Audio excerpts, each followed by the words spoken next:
Bonjour tout le monde, j'espère que vous allez bien, ma belle Isabelle, mon beau Marco. En ce samedi, on est le 16 janvier 2026 et comme vous voyez, il est 1h30 du matin. Donc, samedi matin, 1h30 du matin, peut-être que des Québécois qui ne sont pas couchés encore, préparez-vous à aller vous coucher. Je vous souhaite bonne nuit et allez vous brosser les dents. Puis, en même temps, je voulais vous souhaiter une belle avant-midi à l'extérieur du Québec parce que, il est présentement 7h30, si je comprends bien, à l'extérieur, selon l'endroit, c'est sûr, et le fuseau horaire. Nous, par exemple, une chose qui est sûre, à notre fuseau horaire ici au Québec, on est à l'heure d'aller lire la suite là où on était rendu et on avait lu, je veux juste m'assurer que je suis toujours, ouais, ouais, tout va bien, Régie, tout va bien. Donc, on avait lu la fin de, on avait lu le 24e chapitre et on était rendu au 25 et c'était l'enfance de Marie-Madeleine et Mariam. Et je vous lis les quelques phrases là, qui, avant le chapitre 25, là, donc les dernières phrases du chapitre 24, là où on avait terminé. Donc, si je reprenais ça avec les mots, j'enseignais donc à mon cher petit-fils et je le préparais à ses futures initiations, lesquelles l'aideraient finalement à se lever du sépulcre quand il arriverait le temps de l'accomplissement de la prophétie. Et, je vais le tenir ce soir, le micro. J'ai le goût de le tenir pour faire sûr que je l'ai bien. Bon, OK, je reprends donc le sépulcre quand il arriverait le temps de l'accomplissement de la prophétie. Sa vie démontrait à l'humanité que la mort ne détient aucun pouvoir pour ceux qui savent qu'elle n'est qu'une illusion. Chapitre 25. L'enfance de Marie-Madeleine et de Mariam. Pour répondre aux désirs du cœur, le vôtre comme le mien, je vous ferai part cette fois de la manière dont la jeune Marie, connue plus tard sous le nom de Marie-Madeleine, l'âme jumelle de Yeshua, fut élevée et préparée à son grand travail, pendant que son père, Joseph d'Arimathie, continuait de vivre et de travailler à Jérusalem. La jeune Marie grandissait avec sa mère Marie, Marie de Magdala, et sa tante Martha, dans leur spacieuse maison de campagne à Béthanie. Il se plaisait dans la beauté, il se plaisait dans la beauté de sa cour intérieure ouverte et ensoleillée et de la lumière filtrant dans les pièces qui la ceinturaient. Martha ne s'était jamais mariée, ce fut donc une grande bénédiction quand son frère aîné Joseph et sa première femme Eunice, Salomé, établirent une deuxième résidence à Béthanie et demandèrent à Martha d'en assumer la gouvernance. Plus tard, quand la nouvelle épouse de Joseph, Marie de Magdala, vint vivre avec Martha, environ 14 ans après la mort d'Eunice Salomé, Joseph ne regarda pas à la dépense je m'excuse, j'ai échappé quelque chose par terre, pour agrandir sa demeure. Martha prépara soigneusement la résidence comme un sanctuaire de lumière et de beauté reflétant différentes cultures. Dans cette belle maison, on retrouvait des collections d'œuvres d'art de Grèce, d'Égypte et d'autres lieux lointains ou proches. C'est dans cet environnement que notre jeune Marie, comme nous l'appelions, développa sa sensibilité vis-à-vis des choses vivantes et des gens qui venaient voir sa tante et sa mère pour obtenir des conseils ou des remèdes. La jeune Marie aimait sa mère d'un amour possessif, presque féroce, telle une lionne qui protège son petit. Quand elle était petite, elle observait sa mère et sa tante d'un œil aiguisé et prétendait avoir leurs compétences de guérisseuse après, auprès de ses poupées, des petits animaux de la maison et des volailles ou des oiseaux estropiés.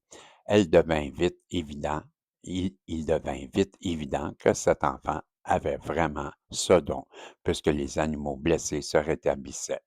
La jeune Marie aimait aller marcher dans le désert avec sa mère au lever et au coucher du soleil, et elle s'y faisait de nombreux amis parmi les animaux sauvages et qu'elle apprivoisait. Dans sa collection, il y avait des lézards, des serpents, des rongeurs, des oiseaux, des chiens sauvages, des chats. Martha, qui vieillissait, était souffrante, n'aimait pas particulièrement la ménagerie de sa nièce qui insistait pour que les animaux restent à l'écurie loin de la maison principale. Cependant, la jeune Marie pouvait parfois, loin de la maison principale, je comprends pas, là, n'aimait pas particulièrement la ménagerie de sa nièce et insistait pour que les animaux restent à l'écurie loin de la maison principale. Cependant, la jeune Marie pouvait parfois pouvait parfois en emmener et qui avait besoin de soins et le garder en secret dans le placard de sa chambre, où Martha pouvait découvrir une boîte contenant une portée de chatons nouveau-nés en faisant le ménage. La goutte d'eau qui fit déborder le vase se produisit quand Martha ouvrit un de ses paniers à provisions et y trouva un serpent venimeux enroulé à l'intérieur. Dès ce jour-là, fini les serpents dans la maison. Marie de Magdala se rendait à son village natal de Magdala où, au solstice et aux équinoxes pour exercer sa fonction de grande prêtresse à la grotte du temple de la déesse. L'aspect féminin divin de la grotte temple de la déesse, l'aspect féminin divin de la source, sa fille l'accompagnait toujours lors des cérémonies. Je comprends pas pourquoi ils disent ça, là. Marie de Magdala se rendait à son village natal de Magdala au solstice et aux équinoxes pour exercer sa fonction de grande prêtresse à la grotte temple de la déesse. L'aspect déesse divin de la source. Sa fille, je comprends pas, là, en tout cas. Je ne comprends pas ce bout-là. La grande prêtresse à la grotte du temple de la déesse, c'est le nom de la grotte, à la grotte, temple de la déesse, l'aspect féminin, divin de la source. Bon, pas trop, je comprends pas trop, là. Équinoxe pour exercer sa fonction de grande prêtresse à la grotte, temple de la déesse. Bon, ben, c'est le temple de la déesse a l'aspect féminin divin de la source. C'est ce qu'il faut comprendre. Je ne chercherai pas plus loin, je m'excuse. J'essaie de comprendre, mais c'est l'aspect féminin divin de la source. Ça doit être la grotte, j'imagine. J'essaie de comprendre. Mais en tout cas, sa fille l'accompagnait toujours lors de ces cérémonies. C'est ainsi qu'en très bas âge, la jeune Marie apprit l'existence de la grand-mère, ses rituels, ses cérémonies, ses chansons, ses rites et ses cycles. On pouvait la voir, la petite fille assise en toute quiétude, son regard doré, concentré durant des heures. Pardon, pardon. Quelquefois, j'ai un chat dans la gorge. Une vapeur dorée, concentrée durant des heures. Quelquefois, une vapeur laiteuse apparaissait devant elle et s'enroulait autour d'elle. Dans ce brouillard, ceux qui avaient des yeux pour voir pouvaient apercevoir des anges et des êtres d'autres dimensions et de d'autres mondes. Parfois, de la nourriture, des pièces de monnaie, des bijoux, des statuettes ou des douces huiles parfumées apparaissaient devant elle ou dans ses mains. Elle clignait des yeux, souriait, riait intensément et partageait ensuite son trésor avec tous. Elle gardait peu pour elle même, aimant donner les fruits de ces moments magiques à ceux qui étaient de sa famille et aux serviteurs et aux servantes de la maison. En grandissant avec d'autres jeunes filles initiées qui se comparaissaient défavorablement à elle, la jeune Marie s'abstint de partager publiquement ses cadeaux magiques. Elle évitait autant que possible le rejet et les remarques tranchantes causées par la jalousie de ses pairs. Souvent, sous son oreiller était mouillé de larmes tant qu'elle se sentait seule et incomprise. C'est en recherchant le réconfort auprès de sa mère et de ses amis invisibles qu'elle trouva le but et le sens de sa vie. S'ajoutaient aux défis de la jeune Marie les coups d'œil détournés et les remarques hostiles des pharisiens orthodoxes et des sadducéens, les sadducéens aristocratique quand, quand elle et sa mère allaient au marché ou elle se rendait visiter des cousins dans les villages situés entre Béthanie et Magdala. Quand elle était à la maison à Béthanie, elle sortait rarement dans les rues. À Jérusalem, elle se hasardait très peu dans la cohue. Elle restait ainsi cachée et voyageait incognito parce que les prêtres patriarcaux juifs et leurs femmes s'opposaient de plus en plus ouvertement à l'adoration de la Mère divine, la Shekinah sacrée. En jouant le rôle d'intermédiaire entre les chercheurs et Dieu, le prêtre cherchait à régir la capacité inhérente des individus et d'avoir une connaissance directe de Dieu à l'intérieur d'eux-mêmes. Il se méfiait et, il se méfiait et souvent arborait les manières d'entrer en arborait les manières d'entrer en relation directe avec la Shekinah.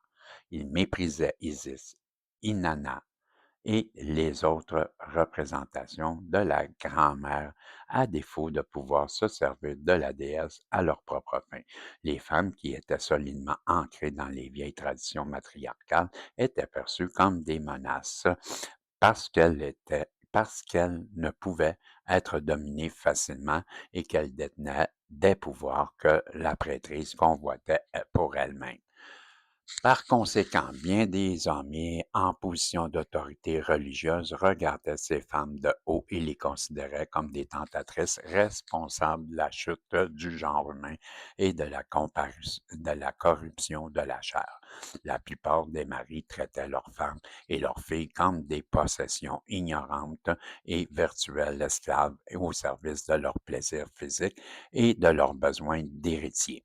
On on appliquait souvent aux femmes qui étaient connues pour leur adoration de la déesse les étiquettes de prostituées ou de femmes aux mœurs légères. En outre, le fait que Joseph d'Arimathie occupait le poste de conseiller de l'adjoint dû au Sanhédrin, le corps législatif. Il y a des mots là, que je ne comprends pas. Là. L'adjoint Sanhédrin. Le corps législatif et judiciaire qui gouvernait les gens pratiquant la soi-disant loi de Moïse compliquait encore cette situation délicate qui exigeait une certaine dose de discrétion autour de la relation de Joseph et de sa femme, de, une haute initiée et prêtresse de la déesse. Pour ces raisons, Marie de Magdala et sa fille vivaient très retirés dans leur propre maison. Dans ce climat de suspicion, la jeune Marie devint méfiante des hommes, surtout ceux qui occupaient des postes d'autorité. Sa nature sensible remettait en question un tel système dogmatique et hypocrite qui avait tant d'effets sur la relation entre son père et sa mère. Si ce genre de comportement la repoussait, elle était par contre attirée par ces hommes qui, comme son père, étaient gentils et sages et pouvaient apprécier par elle-même au-delà de sa beauté extérieure et de sa féminité. Il lui semblait que son père ne passait jamais assez de temps à la maison. Elle s'épanouissait quand il était là, mais se fermait et devenait maussade et ne mangeant pas pendant un jour ou 2, toutes les fois que Joseph d'Arimathie partait pour Jérusalem ou pour de longs voyages en des endroits qu'elle désirait ardemment visiter. Quand son cher père était à la maison, il prenait la jeune Marie sur ses genoux pour lui raconter les histoires de ses aventures et lui offrir des cadeaux qu'il lui avait rapportés de ses voyages. Ces cadeaux étaient beaux, bien sûr. Cependant, il n'était pas aussi précieux que les bras aimants de Joseph et de son beau, bon visage à la barbe épaisse. La jeune Marie aimait l'odeur virile de son père et faisait bien comprendre à tout la maisonnée son désir d'avoir l'attention de celui-ci. La jeune Marie ne rencontrait Thomas, Mathieu et Susanna, les enfants adultes de sa mère, que lorsque cette dernière les visitait à Capernaum et à Magdala. Mais deux autres enfants s'étant achetés à la famille avant qu'elle n'atteigne l'âge de 7 ans, elle fut elle fut contrainte d'apprendre à partager l'attention de ses parents. Pourquoi je suis pris comme ça? Je trouve que il, il y a beaucoup de conjugaisons, là. Je ne connais pas le temps, là, mais je trouve que ça parle beaucoup en conjugaison. C'est sûr que je trouve, tu sais, en grandissant et en, tu sais, c'est toujours je vais le dire comme ça. En tout cas, ben, ça me fatigue. Marie, développeur, tu comprends? Et ensuite, il y a toujours des comme organisèrent, puis des rencontrèrent, et ben, tu comprends? C'est ça, je trouve, là. C'est qu'à un moment donné, là, ça ne tentait pas d'écrire, et en tout cas, à l'âge de 9 ans, la jeune Marie a appris une nouvelle excitante. Son cousin Yeshua était rentré d'Égypte et ses parents organisaient un voyage spécial pour aller visiter sa grand-mère à Mont-Carmel et rencontrer ses parents qu'elle avait seulement entendu parler. Comment serait, euh, j'ai perdu, là, j'ai monté, là, l'expérience de Yeshua et de Marie. Aïe. C'est beaucoup d'enthousiasme que la jeune Marie, je te jure, Mont-Carmel rencontrait ses parents qu'elle avait entendu parler. Comment seraient ses cousins Yeshua, Jacques, Jude, Joseph, bébé Ruth, bébé Ruth et Mariam? C'est avec beaucoup d'enthousiasme que la jeune Marie fit sa valise et partit pour Mont-Carmel avec ses parents, son frère et sa sœur afin d'aller rencontrer sa tante Mariana, son oncle Joseph et ses cousins. En fait, l'expérience de rencontrer Yeshua et Mariam dépassait de loin tout ce que la jeune Marie pouvait avoir imaginé. Quand Yeshua et la jeune Marie se regardaient dans les yeux, ils se reconnurent immédiatement alors que la lumière perçante leur traversait le cœur. Ils se sentirent tous les deux comme frappés par un éclair. Quant à leur, quand à leur tour, Mariam et la jeune Marie se rencontrèrent, l'expérience de la reconnaissance sur le plan de l'âme fut semblable et s'accompagna également d'un éclair de lumière divine, sauf qu'une ombre au tableau se révéla, puisque les deux aimaient Yeshua, une rivalité s'installa alors entre quel alors je te jure, une rivalité maladroite s'installa entre elles alors qu'elles tentaient chacune de leur côté d'obtenir l'attention pleine et entière de Yeshua. Cette épine entre Mariam et la jeune Marie grandit avec les années jusqu'à leur maturité. elle devint le grand test de l'amour divin qui les fit traverser leur initiation probatoire. Yeshua se débattait de son côté avec les intenses sensations qui l'habitaient. À un si jeune âge, il était déjà déchiré entre ces deux grands amours de sa vie. Il savait que son destin était lié à ces deux jeunes femmes. Mais comment? Au cours des 4 années qui suivirent, la jeune Marie vint à Carmel avec sa mère et à plusieurs occasions.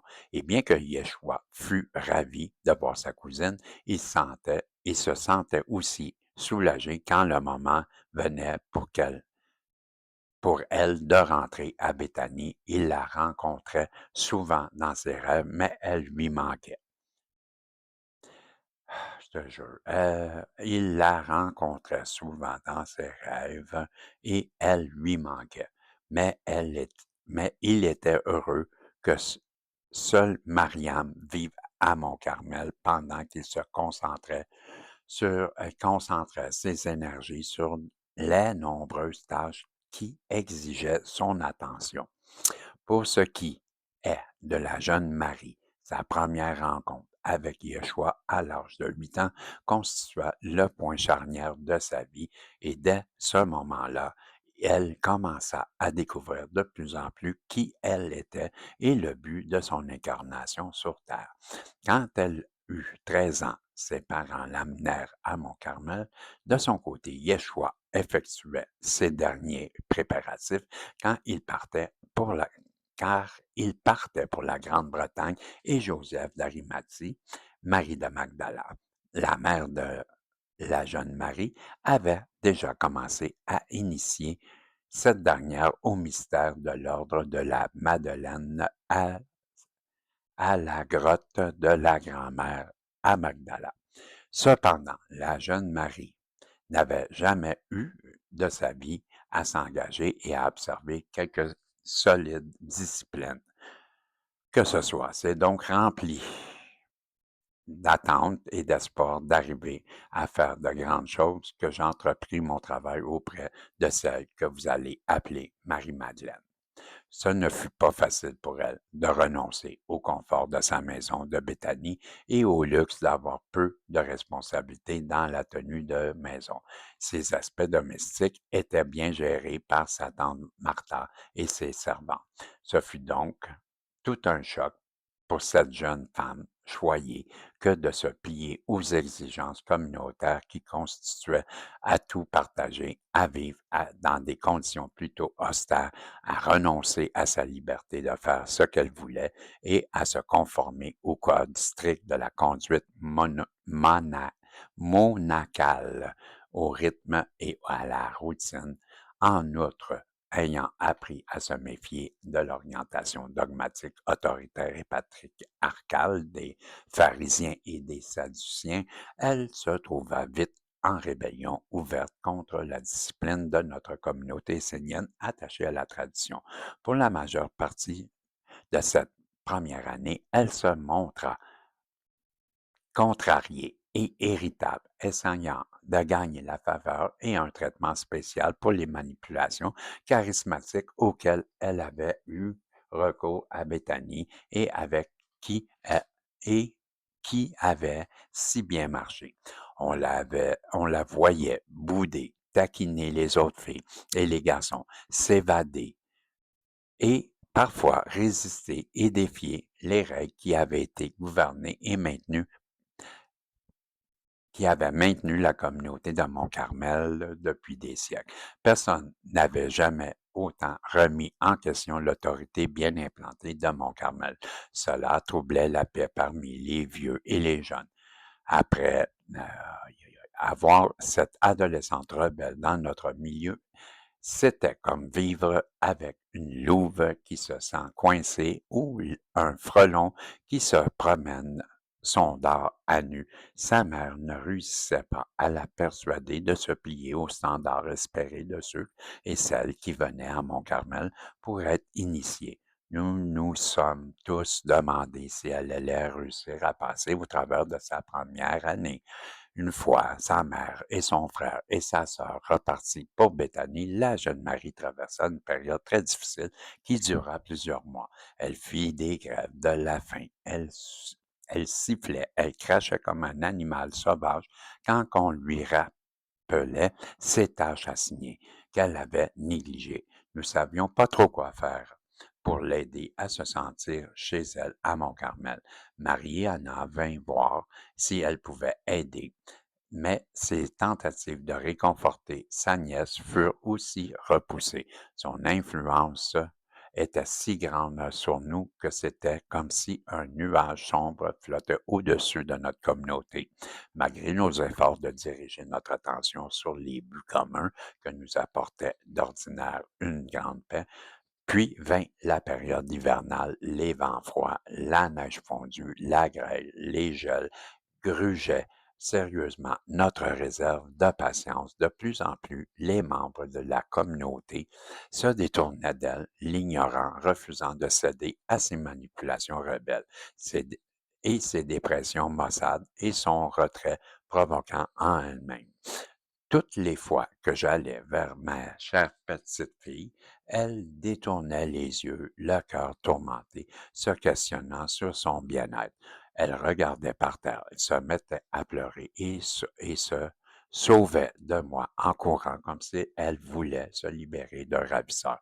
Une fois que je l'ai trouvée en pleurs dans une sombre pièce d'entreposage, je l'ai prise dans mes bras et elle s'est mise à hurler, à déchirer ma robe et mon tablier, ses yeux affolés de douleur et de chagrin. C'est votre faute si je suis ici. Je ne veux pas être ici. Je vous déteste. Je vous pardonnerai jamais de m'avoir éloigné de ma mère et de mon père, hurla-t-elle. La laissant partir, je me sentis confuse et tourmentée par les démons du doute de moi-même, du remords et de la culpabilité, comme si elle me comme elle, je me suis mise à remettre en question les méthodes traditionnelles de l'enseignement des anciens mystères et je me suis demandé si la jeune Marie n'avait pas raison d'exiger des réformes. Ne sachant trop que faire, je confiais donc notre jeune rebelle au Seigneur Très-Haut et je demandais à l'archange Gabriel de m'aider à trouver un moyen de guérir son cœur. Aussi, je regardais peu à peu mon Carmel à travers les yeux de la jeune Marie. Les aînés de Carmel décidèrent que la jeune Marie devait retourner chez elle à Béthanie et qu'on allait imagine, on allait l'y escorter. L'y escorter. Imagine-toi qu'on allait l'y escorter.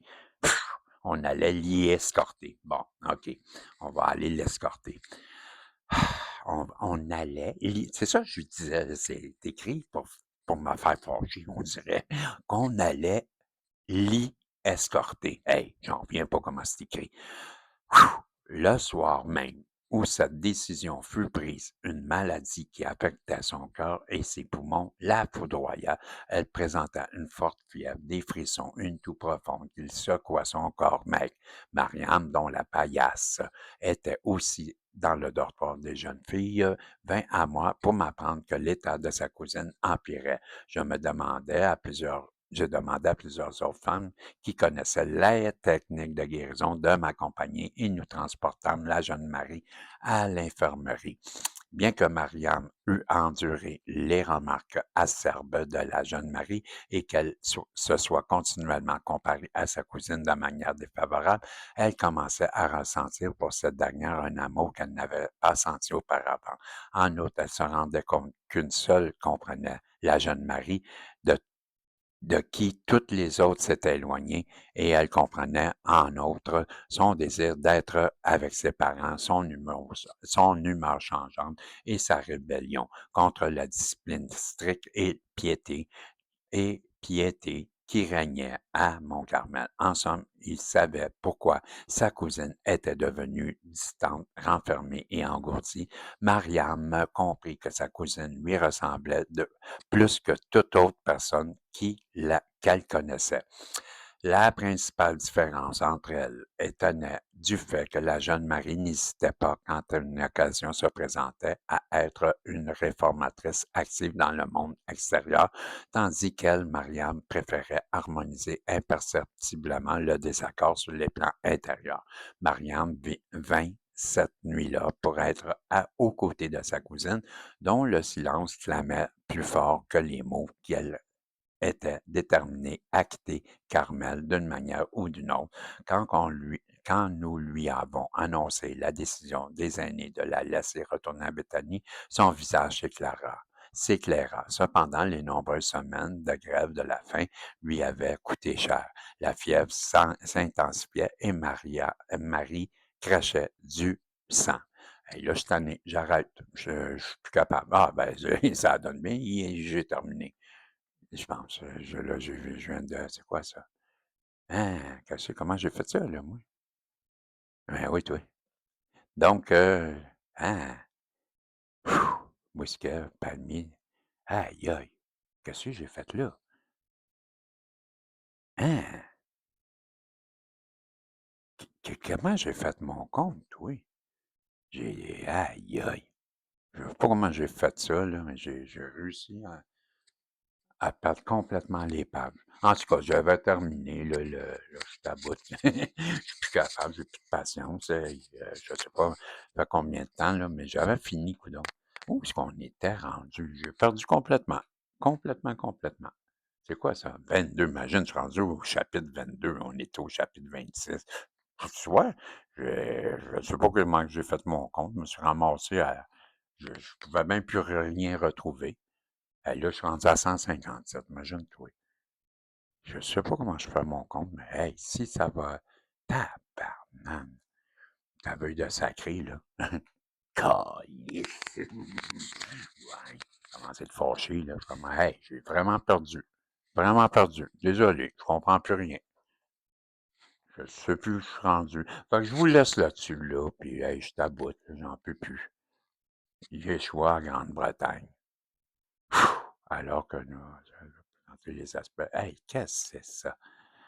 Ah, je te jure, je t'aboute, je suis plus capable. Incluant Marie dans le processus décisionnel de Carmel, considère de retirer non, approbation. Carrément, pourquoi je venais de dire que j'avais terminé, moi? En tout cas, je suis plus capable, là, je t'aboute, je suis fatigué, là, hey, je suis plus capable, là. Mariam, compris que sa cousine lui ressemblait. Bon, c'est ça. La fièvre s'intensifiait, laissant Mariam, c'est ça. Donc, on est rendu à la page 120. Et je m'excuse, là, mais je suis épuisé, j'en peux plus. Hey, ça fait longtemps que je lis, là, je sais pas, ça fait combien de temps? 32 minutes. Ben, quand j'arrive à 30 minutes, je suis épuisé. Ça paraît 2h02, 2h02, 2h02, 2h02. 2h02. Ouais, 1 heure, mais angélique. Bon, ben, c'est ça, Isabelle, Marco, hey, fou, je trouve ça dur, lire, ben, quand c'est conjugué de même, là. Et elle escortait, escorter. On va Lizzie escorter. Ben oui, Lizzie, on, hein, on lit escorter. Ben, L, apostrophe, Y, escorter. On lit escorter. On lit escorter. Hey! Allô? Bon, ben, on lit-tu demain matin d'autres choses, demain soir? Ben, à soir, je devrais dire. On lit à soir le reste, OK? Ben, je vais aller voir justement combien il en reste parce que, ben, pour terminer le chapitre, là, il y a une page, ça, 121. Bon, ben, je la finis-tu? On l'a fini, OK? Il reste juste une page. Donc, Mariam répondit à la situation en démontrant un courage résolu afin de soutenir sa cousine avec chaque once de force qu'elle possédait. Elle apporta sa paillasse et se coucha près de la jeune Marie, plaçant sa couverture de manière à les couvrir tous les deux et enveloppa de ses bras le corps fragile de sa cousine qui suait abondamment et était agité de frissons. Grâce à tout cela, elles trouvèrent les deux une profonde guérison. De temps à autre, je prenais la place de Mariam afin qu'elle puisse voir à ses besoins naturels et rituels de purification. La jeune Marie trouva donc en Mariam qui prenait si bien soin d'elle, une amie loyale à qui elle pouvait ouvrir son cœur en peine. Voilà donc comment ces deux jeunes femmes se mirent à réellement se connaître. Elles éprouvèrent un réconfort à s'offrir mutuellement un baume de guérison pour leur cœur brisé, cependant une pointe de jalousie reliée à leur amour pour Yeshua. Le cœur à leur non, et à leur rêve non admis de le voir un jour choisir l'une plutôt que l'autre comme épouse restait encore. Bien que cette épine ait continué à les tester durant le reste de leur jeune année, elles ouvrirent leur cœur l'une à l'autre comme seules des âmes sœurs savent le faire une fois percé le voile de la méfiance. Un messager avait été envoyé à Béthanie pour demander à Marie de Magdala de venir auprès de sa fille souffrante, d'évaluer la situation et peut-être de la ramener à Béthanie. Pendant que nous attendions la venue de sa mère, la jeune Marie changea peu à peu sous nos yeux. Malgré sa faiblesse, elle acceptait le bouillon à base, à base de riches herbes qu'on lui offrait et les douces caresses qu'on lui prodiguait.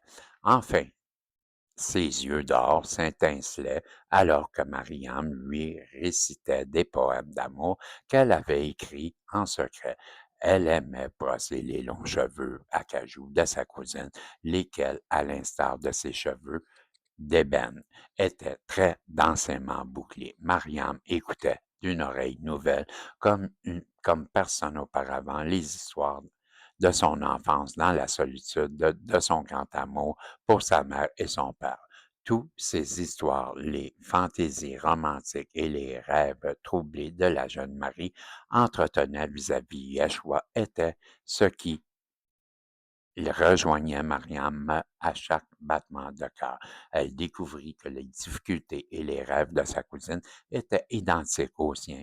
Ainsi, ces deux jeunes femmes se libérèrent et guérirent mutuellement à mesure qu'elles ouvraient leur cœur à l'autre. Dès son arrivée, Marie de Magdala vit donc en sa fille une jeune novice, mûre ayant réussi un test des plus ardus incluant la jeune Marie dans le processus décisionnel, les aînés de Mont-Carmel consentirent à ce qu'elle reste à titre d'initiée en probation jusqu'à ce qu'elle ait 16 ans. Puis elle-même, Mariam et d'autres jeunes initiés en probation iraient en Égypte pour recevoir les initiations supplémentaires et je te jure, s'ils réussissaient d'abord celle de Carmel, ah ouais, ben allez-y tout en plus en conjugaison du passé, là, tu sais, en R, là, ouais, comme ça, passèrent ou continuèrent ou il allèrent, des années suivantes se passèrent. Donc, tout en harmonie. La jeune Mariam qui grandissait en taille s'épanouissait et bien des cadres de mystère et développèrent une sensibilité et voix de l'esprit. Cherchant profondément elles-mêmes, ils découvrirent un amour durable dont le Dieu et la déesse. Ils savaient que leur but était de redonner la vie à ce qui était mort dans les esprits et dans leur corps et dans leur âme et les institutions externes, ce genre humain, de ce genre humain. Réclamer le prix de la maîtrise de soi, voilà la perle précieuse que toutes deux recherchaient.